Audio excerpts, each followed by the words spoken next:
Welcome back to a new video. We start on our book,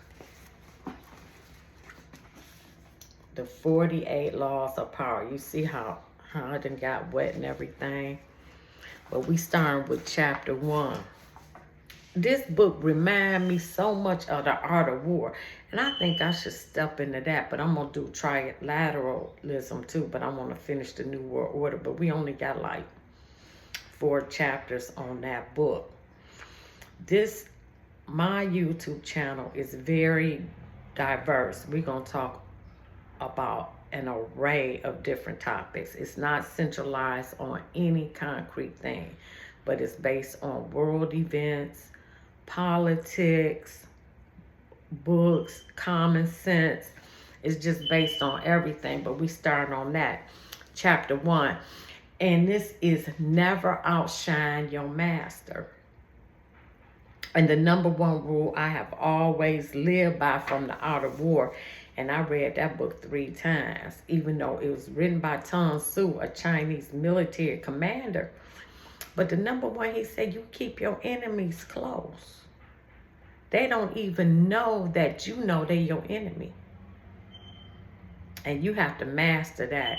And I damn sure got that part mastered. You don't even know I know. A lot of times I don't say nothing. I just watch. And I hear what you say when you think I don't hear what you say. I hear what you say when you ain't even said nothing. I always ask God to give me the ability to hear what's not being said and to see what's not being shown. And he does that. Anyway, chapter 1, never outshine your master. Judgment. Always make those above you feel comfortably superior in your desire to please and impress them. Do not go too far in displaying your talents, or you might accomplish the opposite. That's a fact, because jealousy and envy come from that. When they think you trying to outshine them like your boss, that's a fact. Inspire fear and insecurity. Make your masters appear more brilliant than you are, and you will attain the heights of power. Just remind me of Trump based on that. You know, everybody in this cabinet really, they hold him to a high esteem. No matter what, he's a man's man. So no matter what, whether you like him or not, you gonna respect him, because he's a man's man. You know what I mean? But they do hold him at a high esteem. And he's the kind of person, when you hold him at a high esteem, you do benefit the reward from that. He gonna go all out to help you. You ain't got to like him, but respect him, absolutely. That's what that reminds me of. Nicholas Fouquet, Louis XIV finance minister in the first year of his reign, was a generous man who loved lavish parties, pretty women, and poetry. He also loved money, for he led an extravagant lifestyle. Fouquet was clever, very much indispensable to the king. So when the prime minister Julius Mazarin died in 1661, the finance minister expected to be named the successor. Indeed, the king decided to abolish the position. This and other signs made Fouquet suspect that he was falling out of favor, and so he decided to ingratiate himself with the king by staging the most spectacular party the world have ever seen. The party's purpose would be to commemorate the completion of Fouquet's chateau, Vaux-le-Vicomte. But its real function was to pay tribute to the king, the guest of honor. The most brilliant nobility of Europe and some of the greatest minds were there. La Fontaine, La Fourchambault, Madame de Sévigné attended the party. Molière wrote a play for the occasion in which he himself was to perform the evening's conclusion. The party began with a lavish 7-course dinner featuring fruits from the Orient never to before tasted in France, as well as new dishes created especially for the night. The meal was accompanied with music commissioned by Foucault to honor the king. After dinner, there was a promenade through the chateau's gardens. The grounds and fountains of Vauclin were to be the inspiration for Versailles.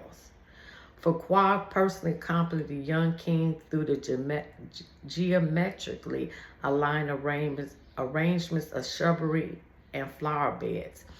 Arriving at the garden's canal, they witnessed a fireworks display, which was followed by the performance of Molière's play. The party ran well into the night, and everyone agreed it was the most amazing affair they ever attended. The next day, Foucault was arrested by the king's head musketeer, d'Argentin. 3 months later, he went on trial for stealing from the country's treasury. Actually, most of the stealing he was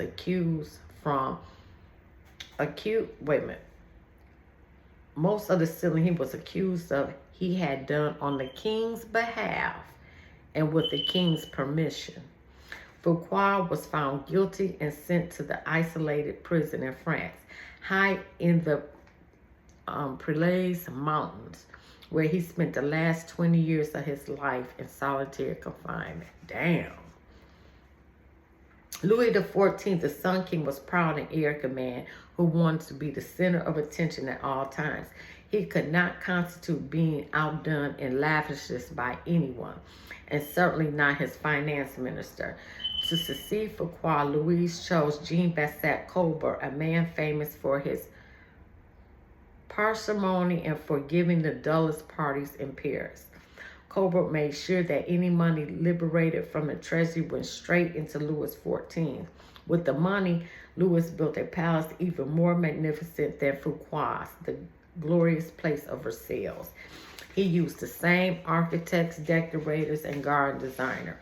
And at Versailles, Louis hosted parties even more extravagant than the one that cost Foucault his freedom. Let us examine the situation.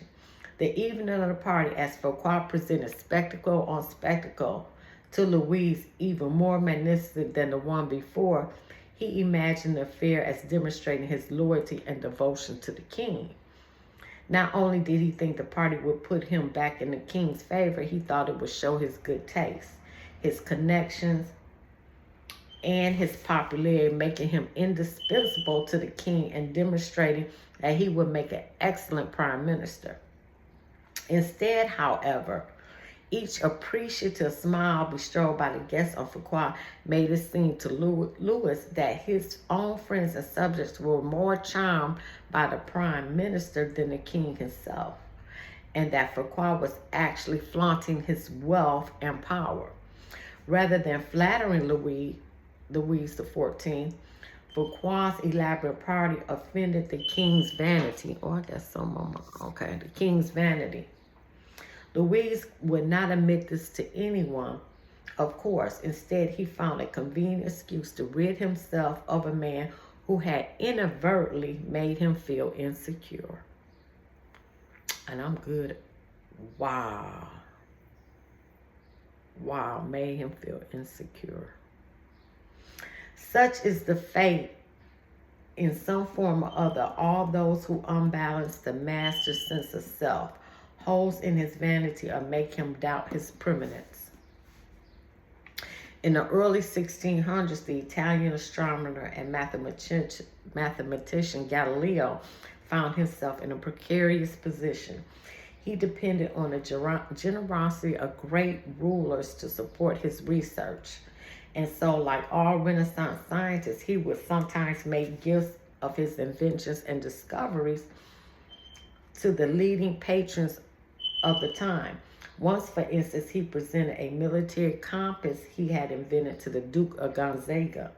Then he dedicated a book explaining the use of the compass to the Medicis. Both rulers were grateful, and through them, Galileo was able to find more students to teach. No matter how great the discovery, however, his patrons usually paid him with gifts, not cash. Damn. Okay, it's still going. This made for a life of constant insecurity and dependence. There must be an easier way, he thought. Galileo hit on a new strategy in 1610 when he discovered the moons of Jupiter. Instead of dividing the discovery among his patrons, giving one a telescope he had used, dedicating a book to another, and so on as he had done in the past, so he decided to focus exclusively on the Medicis. He chose the Medicis for one reason. Shortly after Cosmo I had established the Medici dynasty in 1540, he had made Jupiter the mightiest of the gods, the Medici symbol, a symbol of power that went beyond politics and banking, one linked to ancient Rome and its divinities. Galileo turned his discovery of Jupiter's moon into a cosmic event, honoring the Medici's greatness. Shortly after discovery, he announced that the bright stars, the moons of Jupiter, offered themselves in the heavens to his telescope at the same time as Cosmos II enthronement. He said that the number of the moons, 4, harmonized with the number of the Medicis. Cosmo had 3 brothers, and that the moons orbited Jupiter as these 4 suns revolved around Cosmo I, the dynasty founder. More than coincidence, this showed that the heavens themselves to be reflected of the ascendancy of the Medici family. After he dedicated discovery to the Medici, Galileo commissioned an emblem representing Jupiter sitting on a cloud with 4 stars circling about him, and presented this to the Cosmo II as a symbol as linked to the stars. In 1610, Cosmo II made Galileo his official count philosopher and mathematician with full salary. For a scientist, this was a coup of a lifetime. The days of begging for patronage was over. Interpretation. In one stroke, Galileo gained more with his new strategy than he had in the years of begging. The reason is simple. All masters want to appear more brilliant than other people. That is true. Dang, that's a mistake. That's why you just got to be silent. Sometimes you just got to chalk it up and not want to show people who you really are. That is true. Dang, I'm going to have to add that to my list. They do not care about science or empirical truth or the latest invention. They care about their name and their glory. Galileo gave the Medicis infinitely more glory by linking their name with the cosmic forces than he had by making them patrons of a new scientific gadget or discoveries. Scientists are not spared the vagaries or court life and patronage. They too must serve masters who hold the purse strings. And their great intellectual powers can make the master feel insecure, as if he were only there to supply the funds, an ugly job. The producer of the great work wants to feel he is more than just the provider of financing. He wants to appear creative, powerful, and also more important than the work produced in his name. Instead of insecurity, you must give him glory, like they do Trump. This is so wow.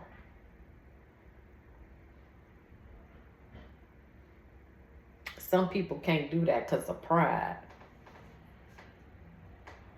Wow, and then you get what you want. Galileo did not challenge the intellectual authority of the Medicis and with his discovery or make them feel inferior in any way. By literally aligning them with the stars, he made them brilliantly among the courts of Italy. He did not outshine the master. He made the master outshine all others. Damn, that is deep. That is deep, and I did not read the forward. I guess I will one day, but wow. Keys to power. Everyone has insecurities. When you will show yourself in the world and display your talents, you naturally stir up all kinds of resentment, envy, and other manifestations of insecurity. I sure do. Now, that's a fact. I do that, and sometimes I do it on purpose, and I especially do it on them other people, if you know what I mean. This is to be expected. You cannot spend your life worrying about the petty feelings of others.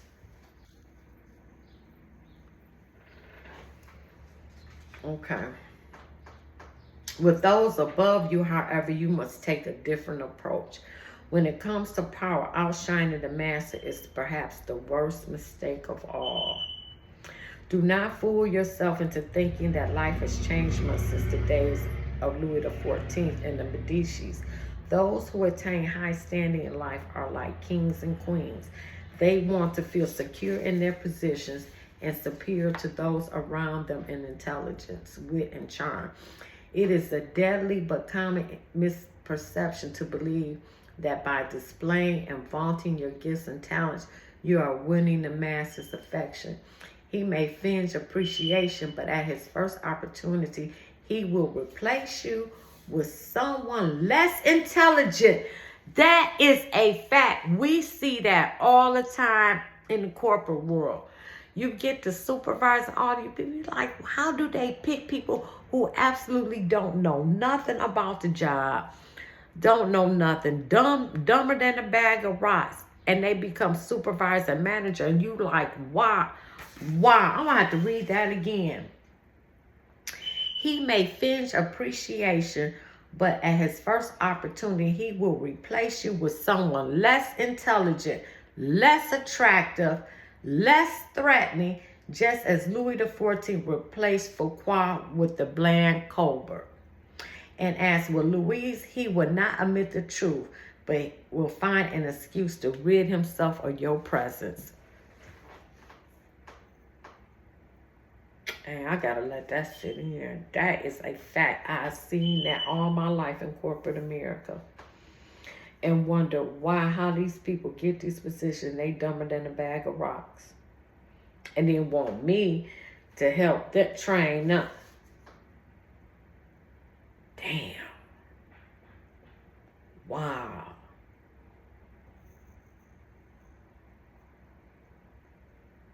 Wow.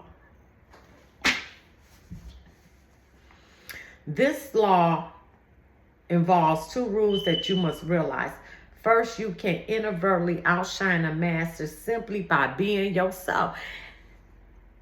Yeah, I'm always myself. I'm not going to apologize for being who I am, but that so now you got to be fake? I guess you do. First, you can inadvertently outshine a master simply by being yourself. There are masters who are more insecure than others. You may naturally outshine them by your charm and grace. Unbelievable. I never thought about that. No one can have more natural talents than Astoria Manfredi, Prince of Venezia, the most handsome of all the young princes of Italy. He captivated his subjects with generosity and open spirit. In the year 1500, Caesar Borgia laid siege to Venezia. Caesar Borgia is the picture of the white Jesus that most people used to have in their house. The white Jesus who was a murderer and a homosexual. That's Caesar Borgia that he's talking about now. The fake white Jesus, because we know Jesus is black, woolly hair and feet that shone like that of a furnace, brass, not white. But anyway, wow, he put Caesar Borgia in this. When the city surrendered, the citizen expected the worst for the cruel Borgia. So he was cruel too, who, however, decided to spare the town. He simply occupied his fortress, executed most of his citizens, and allowed Prince Manfredi, 18 at the time, to remain with his court in complete freedom. A few weeks later, those soldiers hauled Astoria Manfredi away to a Roman prison. A year after that, his body was fished out of the river Tiber, a stone tied around his neck. Borgia justified the horrible deed with some sort of trumped-up charge of treason and conspiracy. But the real problem was that he was notoriously vain and insecure. The young man was outshining him without even trying. Given Freddie's natural talents, the prince's mere presence made Borgio seem less attractive and charismatic. The lesson is simple. If you cannot help being charming and superior, you must learn to avoid such monsters of vanity. Either that or find a way to mute your good qualities when in the company of a Caesar Borgia. Second, never imagine that because the master loves you, you can do anything you want.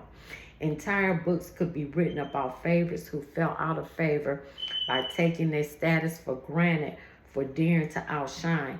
In the late 19th century in Japan, the favorite emperor Hideyoshi was a man called Riku, the premier artist of the tea ceremony, which had become an exception with nobility.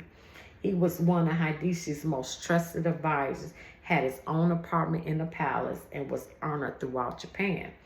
Yet in 1591, Hideyoshi had him arrested and sentenced to death. Riku took his own life instead. The cause of the sudden change of fortune was later discovered. It seems that risky former peasant and later court favorite had a wooden statue made of himself wearing sandals, a sign of nobility, and posing loftily. He had the statue placed in the most important temple inside the palace gates in sheer sight of royalty who often would pass by. To Hideyoshi, this signified that Riku had no sense of limits. Presuming that he had some rights as those of the highest nobility, he had forgotten that his position depended on the emperor and had come to believe that he had earned it his own way. This was unforgivable miscalculation of his own importance, and he paid for it with his life. Remember the following: never take your position for granted, and never let any favors you receive go to your head. Damn, that's good. That's good. Knowing the dangers of outshining your master, you can turn this law to your advantage.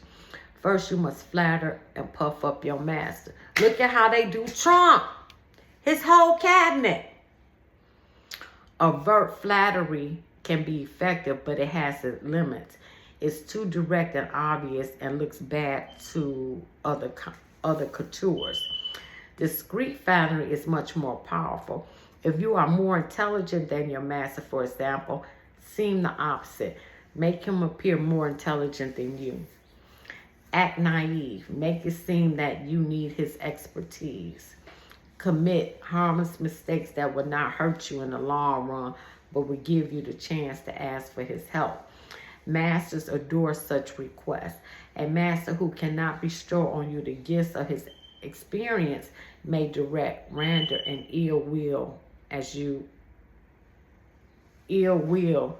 instead. If your ideas are more creative than your master's, ascribe them to him in as public a manner as possible. Make it clear that your advice is merely an echo of his advice. If you surpass your master in wit, it is okay to play the role of court jester. Damn. Let's keep going. A court jester. But do not make him appear cold and surely by compromise. Tone down your humor if necessary, and find ways to make him seem the dispenser of amusement and good cheer. Be careful not to be the cloud that blocks his radiance from others. He must appear as the sun around which everyone revolves, radiating power and brilliance. The center of attention. If you are thrust into a position of entertaining him, a display of your limited means may win you his sympathy. Any attempt to impress him with your grace and generosity can prove fatal. Learn from Foucault or pay the price. In all these cases, it is not weakness to disguise your strength if in the end it leads to power. Damn, that's good. By letting others outshine you, you remain in control instead of being a victim of their insecurity. This will all come in handy the day you decide to rise above your inferior status. If you, like Galileo, you can make your master shine even more in the eyes of others, then you are a godsend and you will be instantly promoted.